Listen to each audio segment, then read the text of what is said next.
Welcome to November, everyone, all the readers in the room. This will be my October wrap up. In October, I read 32 books, I believe.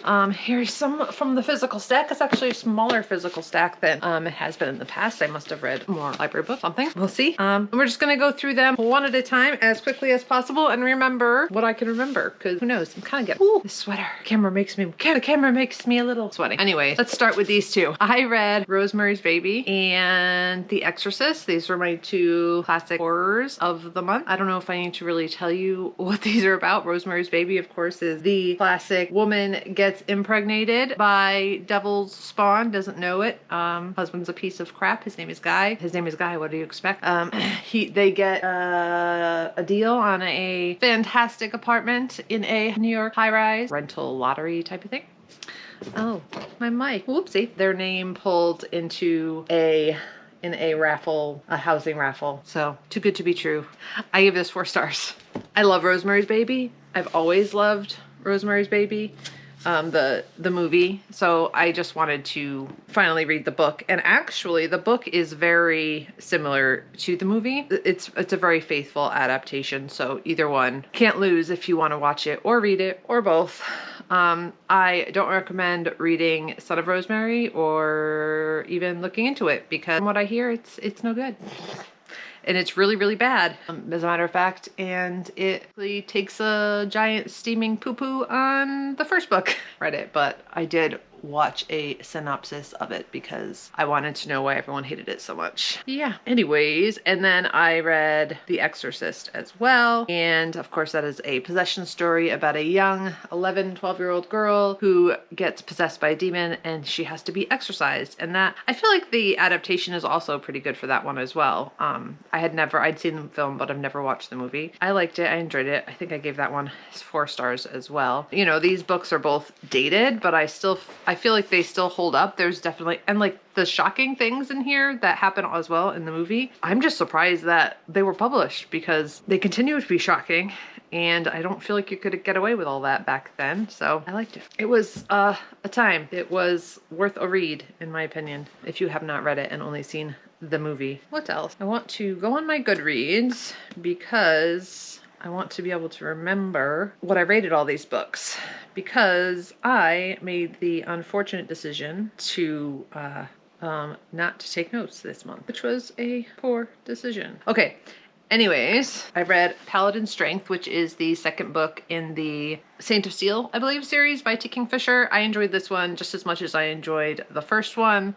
I believe, yeah, this was one of the first books I read in this month. I read it a little bit at a time as I was reading other things. It has the same nice quippy humor and I really enjoyed it. This one is about a nun, but she hasn't taken her order. So she has not taken a vow of celibacy, let's say.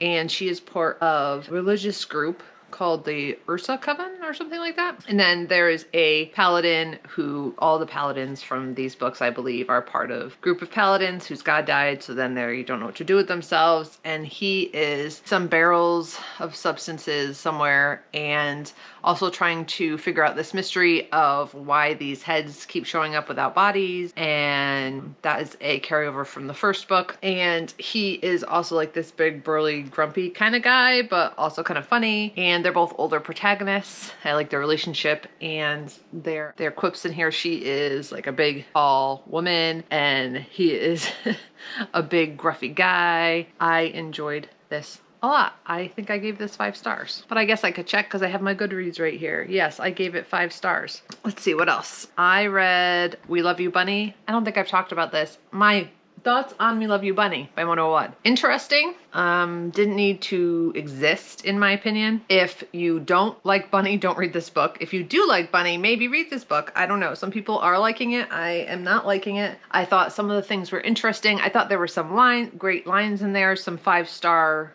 snippets, but in the end I gave it a 2.5. It was really long. I honestly felt like it just didn't need to exist. I didn't need to know any of the information that was presented. It was interesting, but not one that I got it from the library and I'm not going to buy myself a copy. I don't need one. I read The Echo Wife by Sarah Gailey. I think this is my first Sarah Gailey. I have a few others, but I think it's my first one.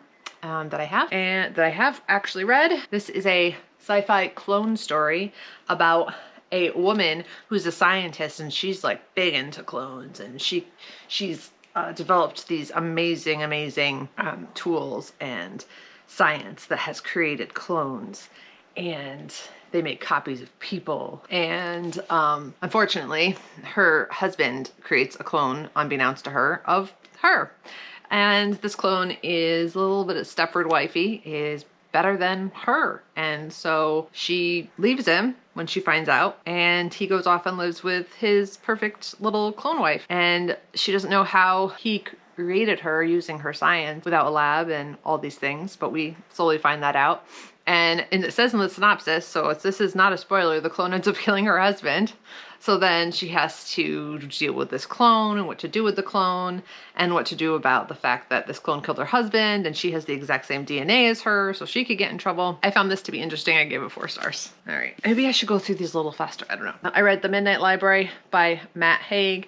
This is a woman who attempts suicide, then ends up in this in-between liminal space where she's not alive, but she's not quite dead, and she gets to live all the possible lives that she wants to live. She just has to think about a decision she could have made differently. And the librarian, because in her mind this is the library, pulls out a book. She opens the book and she gets to live out the life that she would have had if she had chosen differently. And then she gets to pick which life she wants to stay in. So if she's not dissatisfied, if she finds herself dissatisfied with her life, she goes back into the library and she has to find, she has to find the will to live. And it's an interesting concept. I enjoyed it. I believe I gave it 3.5, 4 stars. I didn't love it as much as some people did. I did enjoy it. I wasn't annoyed by it that I've seen other people be annoyed by it as well. I read Matt Haig's, I think it's called The Life Impossible, and I hated that. So I was happy that this one worked a little better for me.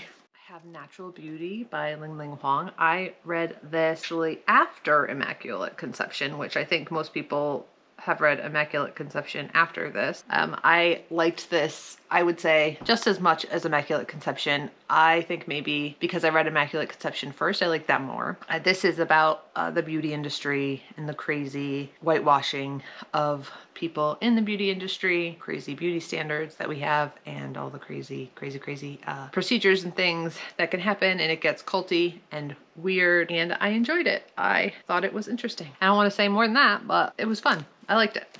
I gave it 5 stars. Another one I read was Coffin Moon. I read this during Allie's Vampire Weekend, and I thought this one reminded me of a crazy sort of Blade, but it's not really like that.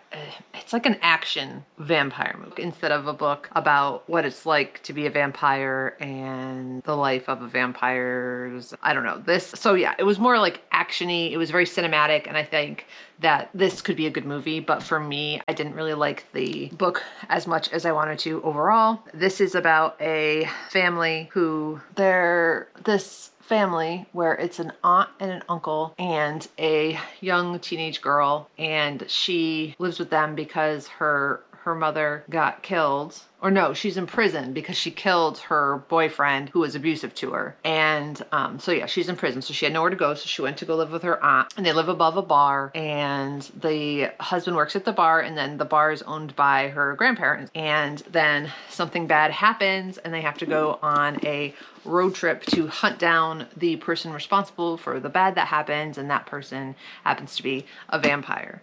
Yes, so there's undead children involved, and I don't want to give you any spoilers, of course, but yeah, I found this to be a little bro-y, but like I said, I think it would make a great movie, and it would be interesting to see. The parts I liked about it were not the parts that I got, like there were inklings of things that I liked in it, but those were the things that weren't fleshed out, basically.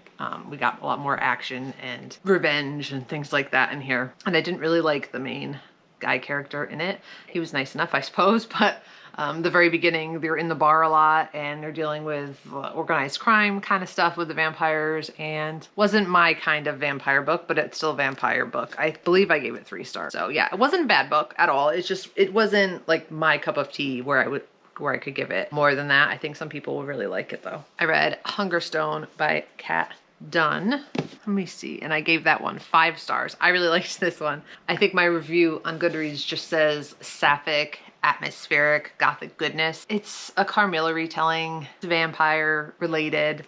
You know, woman is sick of her life because she lives in a time where women don't have many choices, and she's feeling despondent and sad about her life and her life choices, understandably.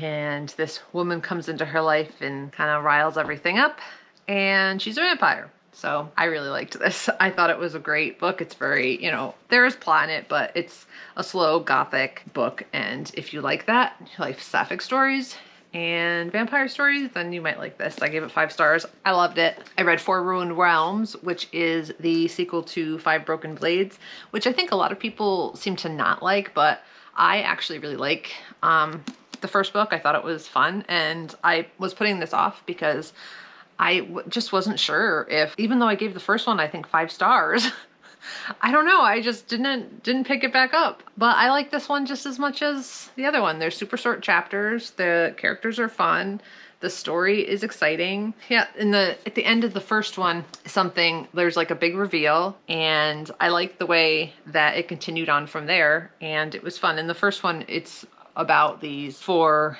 people that come from various walks of life. There's Prince that is in hiding because he was thrown out of the kingdom. There is his guard / lover guy. There is a thief. There's a poison mistress, which she's real cool. She put into slavery when she was a young child to become a poison mistress, and this guy is like poisoning all of them slightly to try to develop, so they could develop some sort of an immunity to it, so that they could use their bodies as poison to people and become sort of hitmen.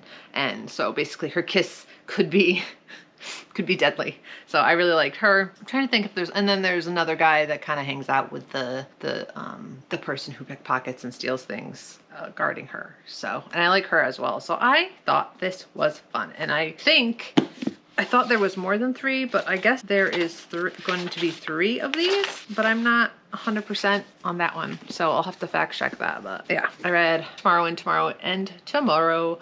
This was one that I'd been meaning to get to for a long time. When I started getting back into reading a few years ago, this was one that people mentioned all the time, but I hadn't picked it up yet, and I liked it. I think I gave it a 3.5 if I am remembering correctly. So this book is about a group of friends who create a game, mainly 2 friends, a man and a woman, and they have some misunderstandings, and they get mad at each other for things, and they don't actually talk about what they're actually mad about them from, and there's withholding of information and miscommunication. It's not a love story, it's definitely general fiction, and I liked it, but I did not love it as much as some people do. I see a lot of people, you know, have given this 5 stars. I really did enjoy the writing. I would read from her again. She wrote something, The Storied Life of A.J. Fickery, which I would like to try that as well. So yeah, no, I ended up giving it a 4. So my bad, I ended up giving it a 4. So yes, I did really like this a lot. There was one part that almost made me cry when the thing happens that is sad. I was a little heartbroken, I'm not gonna lie. That was hard to read. So yeah, maybe it did hit me in the feels a bit more than I was remembering when I first picked this back up, but I enjoyed this. You really watch these characters grow and change and discover things about themselves and their lives, and this relationship between these 2 is complicated and interesting to read from. And then the third friend they have too is just thrown into the mix. And yes, I really liked this, and I gave it 4 stars, but I didn't like it. I guess I just didn't like it as much as some people did, giving it 5 stars. That's Tomorrow and Tomorrow and Tomorrow. And then my last physical book that I have is What Hunger by Catherine Deng. She is a Vietnamese, or the story is about a Vietnamese teenager. She is Vietnamese American. Her parents have immigrated into this country, and she is a teenager growing up as parents of immigrants, and she has a brother. And then at the beginning of the book, something tragic happens, and let me see if it tells you what happened. Just says tragedy strikes. Yeah, so tragedy strikes, and she ends up going to this party, and a boy takes things too far, and I think that's all it says. So let's see. Yeah, a boy crosses the line, and she's overtaken by a force larger than herself. So something bad happens in their family. a boy crosses the line at a party she goes to try to have fun after this bad thing happens. And she becomes full of feminine rage and develops a taste for blood. I know that I don't know if that's actually in the synopsis, but like insatiable for raw meat of all sorts of kinds. And so it's her story about dealing with that hunger and dealing with what happened to her and what happened to her family. I really liked towards the end of the book the examinations of the relationship between her and her mom. I thought that was really good, learning that your parents are not, you know, perfect people, that they're human beings that have made mistakes and can understand things about you that you maybe thought they couldn't. So I really liked it. I gave this one, I believe, 4.5 stars. Let me check. Interlude. Yes, I gave this 4 stars. And one thing I definitely appreciated about Catherine Ding's writing was the character development. You really get to know these characters, and I at least was emotionally invested in them when it happened. So it hit me harder than if the writing hadn't done that. So I appreciated that. So yes, I love a good feminine rage novel, so I recommend this if you're looking for something like that. I think the comps are like the eyes are the best part, and then there was another one people were talking about. I like this one better than the eyes are the best part, probably because, I don't know, it just hit me more. I was just more invested in the characters in her writing. All right, now we have to go to the ones I do not have. The last book I read in October was Landlocked in Foreign Skin, and this is a cosmic horror book by Drew Huff, and it is about a alien who gets brought aboard this ship. And I believe it's more like, I mean, I know they're on a different planet, but I believe it's like an ocean-esque planet. She's sort of like this mer creature, but not in the capacity that we know. And she gets brought aboard the ship, and her skin is ripped off of her. And these aliens are shapeshifters, so they can shapeshift into anything that they have had experience with, organism-wise. And she can't do that anymore because she doesn't have her shape-changing skin, and she's very upset. And I'm saying she because the form that she ends up taking aboard the ship and the form that she is locked into and can't change from is but of course, she's not a woman. She's this alien creature, and she wants her skin back. So it's her journey to getting her skin back. But it's also about this other woman who wants her, the fisherman, to ask the fisherman god to cure her lover who has had a lobotomy, because in this society, the homophobia is illegal. And if you participate in those kind of activities, you are killed or lobotomized or other bad things happen. So she wants the fisherman to help her cure her lover. But then the fisherman and her start to become lovers. It's a wild time, but I liked it. Not everyone would like it. Drew Huff's writing is, it's a bit wild. Lots of things happen in a short amount of time. But I like it. I think it's fun. So, give it a try if you want. It's pretty short, and I had a good time with it. Definitely way different than most things that I've read. I read The Divine Flesh by Drew Huff, and I liked that too. I didn't love it. It's hard to read, that one. But there's some definite like 5-star ideas in that brain of theirs. I read Hazelthorn, which I talked about in a vlog a lot. I ended up giving that 4 stars. I liked it better than Let the Forest In. 2 boys, and they grew up on this estate because their parents have passed away. One is the grandson of the lord of the estate, and one is just the ward because his parents died when he was out with the other parents, as far as we know. And there's creepy plants around this place, and once upon a time 7 years ago, the grandson tried to kill the other boy, so he's not supposed to go near him. He's got shipped off a lot to schools and things, but the ward basically is trapped in that house. They drug him a lot, and he's not really supposed to leave his room or the grounds anytime, anywhere. And I really liked it. I liked the reveals. I liked the themes of it. Boys are queer for each other, which is really cute. There's a lot of yearning, a lot of similes and metaphors and luscious, beautiful writing. So if you don't like that, you probably wouldn't like this. But I got more invested in the characters in this one than I did in Let the Forest In, so I was pleasantly surprised with that. The next is 13 Months Haunted. I read this for Gabby's book troop. Ended up giving it a 2.5. This is about a girl who moves into this town, and a librarian who notices, she's not a librarian, she works for the library, and she's a liaison for the schools. She goes to the school and notices that there's this girl who's a little odd, but she wrote a horror story, so the library is having this contest. So she comes in contact with this girl who just moved into the area. Her mom serves as her aide at school and follows her around everywhere. She follows her around everywhere she goes. There's lots of rumors around her and bullying. She ends up, you know, wanting to know what's going on with her. And there's some other things that happen, some deaths, and she finds out that this girl is haunted, and we figure out why, and we'll, you know, what's going on with that. So it's a haunting story. 2.5 stars. I did not love it. Some people seem to like this more than me, but I'm not the only one who didn't love it. I felt like it wasn't funny or campy or entertaining enough to make up for in character development. I did not care, basically. What's next? Mate. I loved Mate by Ali Hazelwood. I thought this was so fun. I enjoyed, what was the first one called? Bride? I enjoyed Bride. I did. I like a vampire story, but I enjoyed this more, and I don't know why. I think maybe I liked the male character more and the female character more. I like that they were housed together, feeling each other out. The sexiness was good. It was a slow burn for most of the book, and when the spice hit, it hit, and I liked it. If you didn't know, that's a werewolf book. It's a werewolf book by Ali Hazelwood, werewolf love story. It follows the main character from the first book's best friend, who we find out things about in the first book that I don't want to tell you. I read James by Percival Everett because I feel like I should. I could not remember for the life of me many things about Huckleberry Finn. I know I read it back in high school, but I liked how this gave James, a voice, his perspective. So I thought it was good. I gave it a 4. Historical fiction is not really my thing, but I thought it was an important book to read, and sometimes you should read books because you should. Sometimes you should read books that maybe you're not all that interested in, just to broaden your horizons and see what everyone's talking about.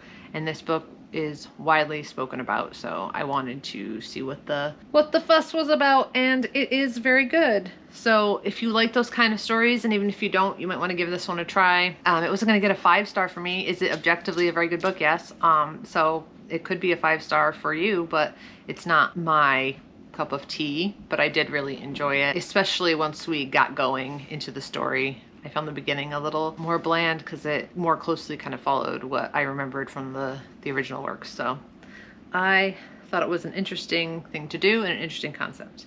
Diavola. I gave this a 2.5, I believe. This is by Jennifer Thorne. I listened to this book at 1.2 speed with my husband on a ride to Boston because he goes there, doctory stuff. He's not a doctor. He goes there to the doctor. He made me listen to it very, very slowly. It was torture, but we did it. And then later throughout the week, we listened to it a little bit at a time. I thought the atmosphere of this book was really cool. I like the Italian town that they're in and the mansion. I thought that was neat. And the direction it went, I did like. Very slow, in my opinion. Very slow. It's like kind of gothic, but I hated everybody. All the characters are awful people. They're all rich and annoying. Even the main character I just did not like, which is fine sometimes, but I didn't really get invested in anyone, and I was kind of bored, I felt like, through a lot of it. And I don't know if it was because I had to listen to it so slow with my husband. He's like, what? It was a fine book. I'm like, was it a good book? He's like, it was fine. So even he didn't love it. So I'm going to give it a 2.5 and not talk about it. It's about a bunch of family. It's about a family who goes on a vacation in Italy, and then the estate they rent is haunted and has weird stuff happening in it. And yeah, I read You Can't Take It With You, which is by Marcus Hawk, and that is a vampire story I read for Allie's Vampire Weekend as well. It's about an elderly man who ends up getting turned into a vampire and how he deals with his vampiric life, and if he thinks his life is better now that he's a vampire. And he goes out and has a crazy adventure night, I think on Christmas Eve. So it's also a Christmas story. It's a heartwarming Christmas tale of an old man. Not really. He does some pretty nasty things.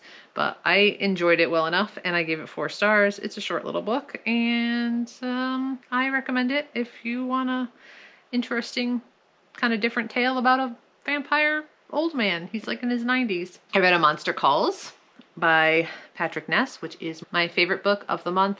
This is about a little boy who's dealing with some really crazy, sad, hard things in his life. And while he is dealing with those things, a monster visits him in the night to tell him these stories to try to help him cope and understand things that are happening to him and accept them. And I cried big sobbing tears with this one. Big, ugly cries. Be warned, it's a middle grade, I believe, and I cried a lot. So if you've experienced loss recently, you may not want to read this one, but I did like it. I cried. Boy is right around my son's age too, which didn't help matters. Oh my gosh. How many more do I have? So many. Oh my gosh, where's the Bone Maker? I read The Bone Maker. I forgot I had this physically. I went to go see Sarah Beth Durst at our local library. She came, which was super exciting. So I wanted to read a few books from her. And she actually signed it for me, which was cool. I had a big stack for her to sign in. I waited until the end and she signed them all for me, so that was exciting. This is one of her lesser known books. It's about a necromancer type lady whose husband is dead, so she keeps bringing him back to life, but in order to bring him back to life, she needs a bunch of bones, and this kind of magic is illegal, so she has to sneak around to try to get these bones, and enough bones for her to bring him back to life, and that part is incredibly romantic, and I loved it. I love the two of them together. It's very like T. Fisher-esque, the feel to this. Cozy, but not as cozy as her other ones, like Spell Shop and Enchanted Greenhouse. There is an overall arching plot and problems that need to be solved. There's some found family in here. She has to count on some people from her past to help her revive her husband for good, and also to deal with some new threats that they have uncovered while they were doing so. So that was good. I think I gave it 4.5. Yeah, around 4.5. And it's a standalone, which we love. Oh, My Lips, Her Voice, which was an ARC. This is by L.L. Madrid. I like this one. I didn't love it. It reads very YA, which I think it would have been better off being marketed as YA. Did not really get invested in any of the characters. There are 3 main characters. There's one who can see ghosts. They live in this town that's kind of got a ghosty mine, and there's some bad things that are happening, and the girl who can see ghosts, her cousin goes missing, and her body is found. She's killed. So she got kidnapped and killed. The ghost of her cousin is inhabiting her body, so she's having to deal with being possessed by her cousin's ghost. And then there's Zadie, who the dead girl's girlfriend, so she has to deal with the fact that her girlfriend is inhabiting another person's body and the ethical ramifications of that. And then they have to solve this overarching mystery of who's hurting these kids and kidnapping these kids that has happened for years. I liked it. I gave it a 3.5. Like I said, I didn't get super invested in it, and I did read it quite a while ago. I can't remember exactly my thoughts on it, but I gave it a 3.5. And I did write a Goodreads review. I said, overall, I thought it was a strong YA thriller. I enjoyed getting to know the 3 girls, and I liked the overall arc of the character development. I thought the grandmother's flashbacks were a bit of a distraction. Yeah, I forgot about those. I would have liked the grandmother character to either be more developed or perhaps done through the girl's memories. I felt her timeline was super rushed. We went from her being in high school to Vegas to having kids and the grandkids super quick, and she felt like a flat character because of that, in my opinion. I would recommend this book to people if it sounds interesting to you. It didn't get me as much as I wanted it to.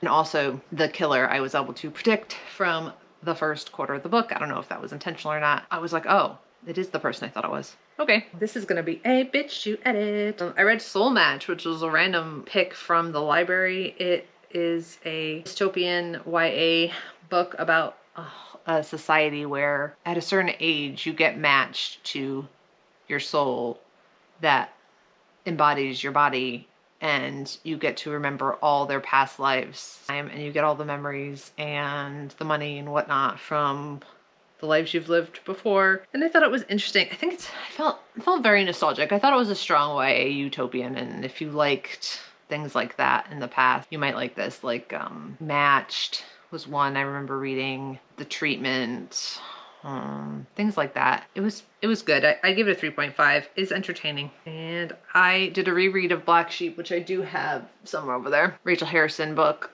So yeah, this was a reread I read for a book club.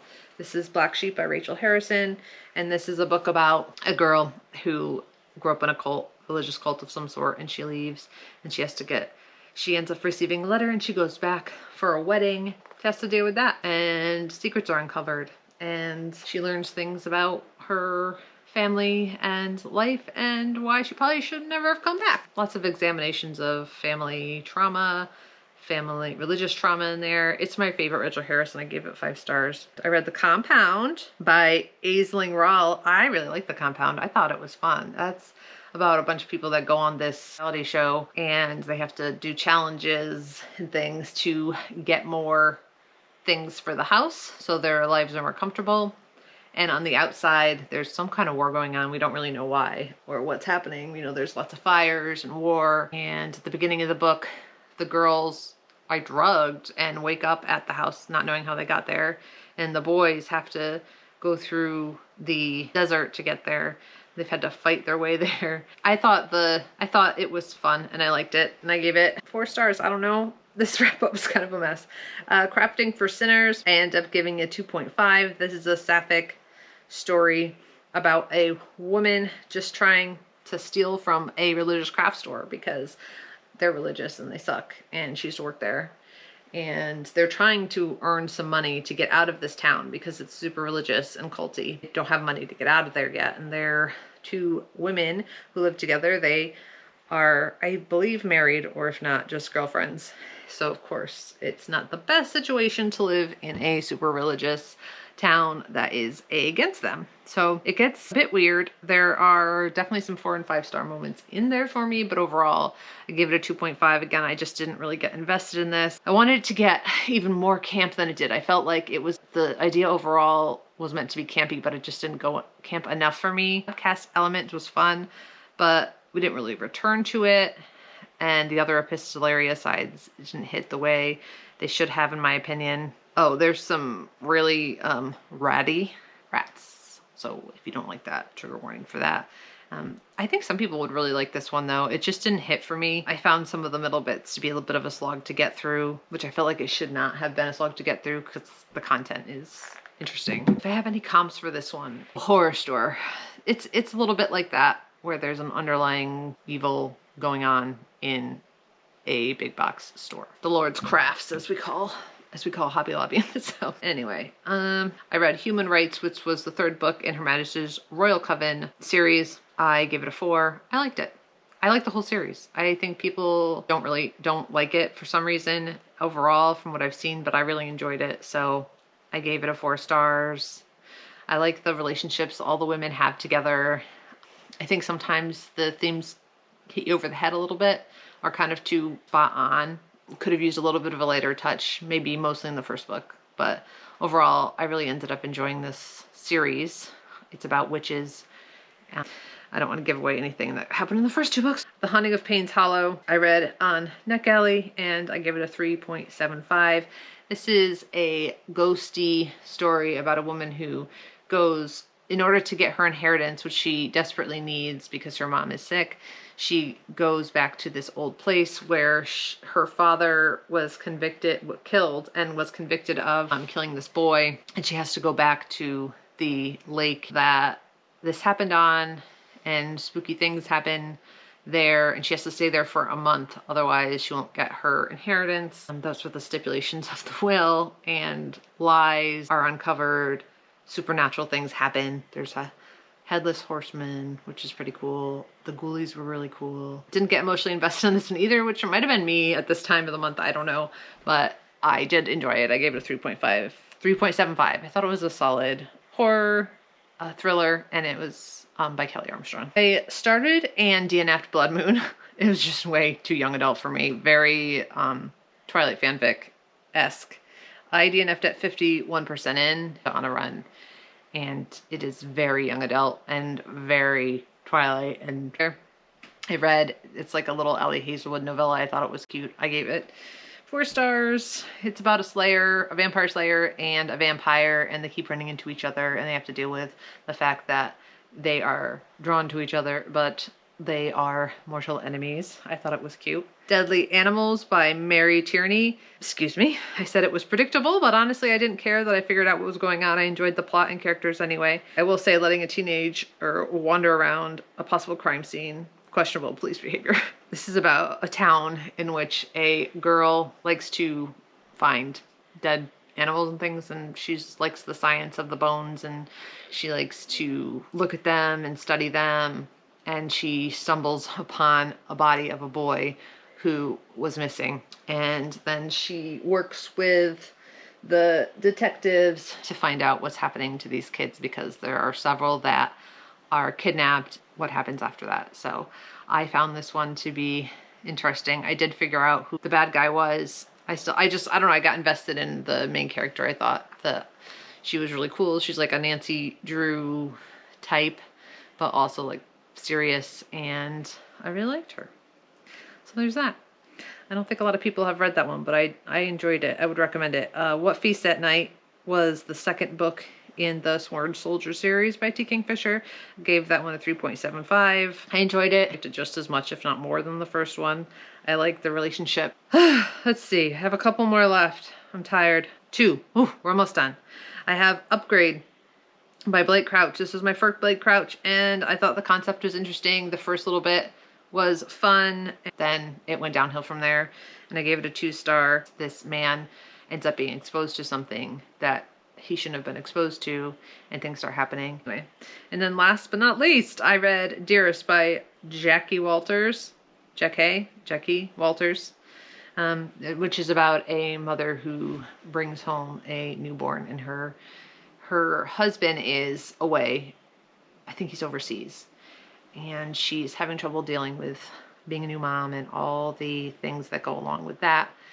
And her mom ends up coming to help her, and they have a very complicated and weird relationship, and things get dark and things get weird.